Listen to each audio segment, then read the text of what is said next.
bright lights, but brighter eyes you have. Your latest single, Electricity. Tell us a bit more about it. So, Where you got your inspiration from? Electricity came from a lot of years of infatuation, because I think more so than anything else, like infatuation, that's something that doesn't separate us by age. Whether you're 13 or whether you're 25 or 32. I mean, a lot of infatuation is baseless, I feel, like, because you just see somebody, you don't know the first thing about them, you haven't said a word, but then you've already built like a life, you know, in the back of your mind. So the song's kind of about that slightly silly, but very thrilling feeling. I watched a music video. You look really earnest in that. And obviously you've done a bit of acting yourself. Yeah, Did that help when you were filming it? Oh yeah, of course. I mean, the music video itself is just such a beautiful project because it's the first major music video that I've ever attempted. Everything I've done so far has just been like me getting a cameraman with literally zero budget. We would just go to a place where we feel like we wouldn't get disturbed, shoot it, and then go home and edit. So this is the first time that we had like a production crew, proper lights, proper like actors and extras and everything. And it was really nice because the people that stepped up to help, co-direct it, to film it and everything, these were all people that I've been working with in the industry for the last few years. And the work that we do would not necessarily be like the most lucrative at times, you know, but we would just work together. Was there anything in the process that you found amusing that you didn't know would happen? Yes, we forgot to shoot an ending. There was actually a proper ending that was storyboarded for the video, but because it was such a crazy like 1.5 days, and I was honestly just dead tired because I was in between China at the time. The video is lacking an ending scene actually, but I think it wraps up nicely. I found it a bit strange though because she completely did not see you and suddenly you were together. Yeah. It's a little odd, but it plays to the fantasy, I guess, because the dance sequences, the suits and everything, it's all fantasy. Come on over here. You feel it when we get near. You start to glow. You've been in the industry since you were 15. Yes. Almost half your life. Yeah. How have you changed and has the industry actually sort of formulated who you are? Yeah. Be it acting or like modeling, hosting, whatever it is, like music is always going to be the center of that. I've done it for this long really because I love it and it keeps me honest. It is the only thing that out there so far that I found that I can be just completely comfortable with. On stage, singing to an audience, talking to them, communicating with them, that's me right there. I love it. It's really something that I cannot go on without. Like if I don't perform for a couple of weeks, I get the itches a little bit. I'm like, oh jeez.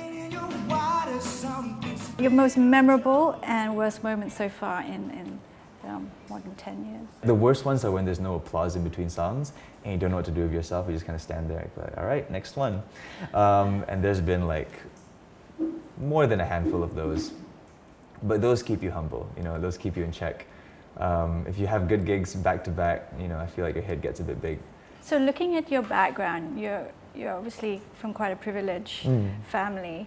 Did that help you want to take risks because you knew you could fall back on that? I think for me, it was the comfortable upbringing is something that I used to be a bit shy about. Now it's just like, you know, it's how I grew up, you know, and I appreciate it. Like I don't take it for granted at all because my parents are really, really supportive to a point where it's like unbelievable, you know. I know people who are struggling with art careers because their parents just don't think it's a viable option for them, and it breaks my heart, but sometimes it's just like that. I try to do the best I can with what I've been given. I'm very separated from the family business. I don't do a lot with it. And over the last few years, all the projects that I've taken on have been independently produced and managed, so it's all just gig money and like album sales. Mostly gig money, albums don't sell. Why did you join Sing China? I don't know. Like it was really just like, what can we do now to shake things up? You know, it's every once in a while you just want to try something different. You know, something challenging. Exactly. Like a couple of years ago, it was musical theater.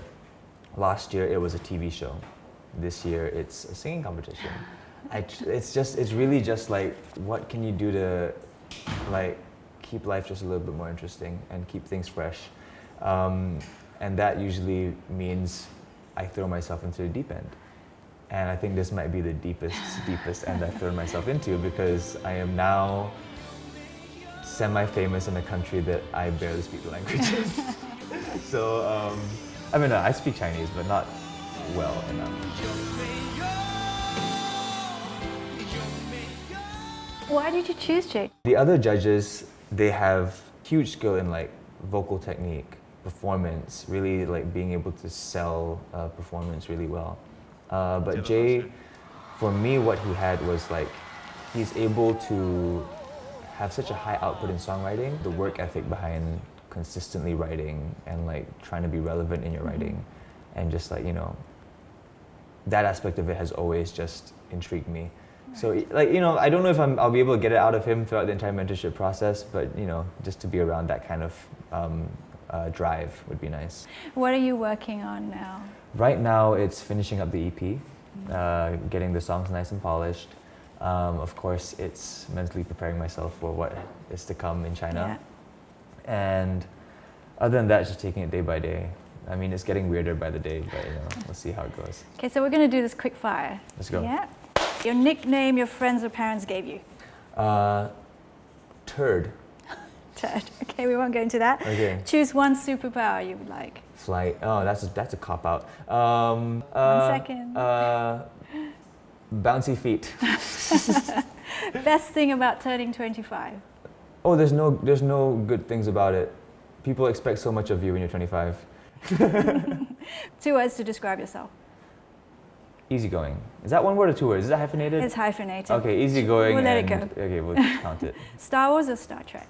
Star Wars for the character, Star Trek for the story. Okay, durian or blue cheese? Durian, so good. Why would you Okay. ever not do durian? All the Kopi way. or cappuccino? Kopi. All right. Yeah. Well, it's been great speaking to you. Thank you very much. It's been wonderful. Baby, come on over here. You feel it when we get near. You start to glow. Electricity, we need it. Both of us are set to explode.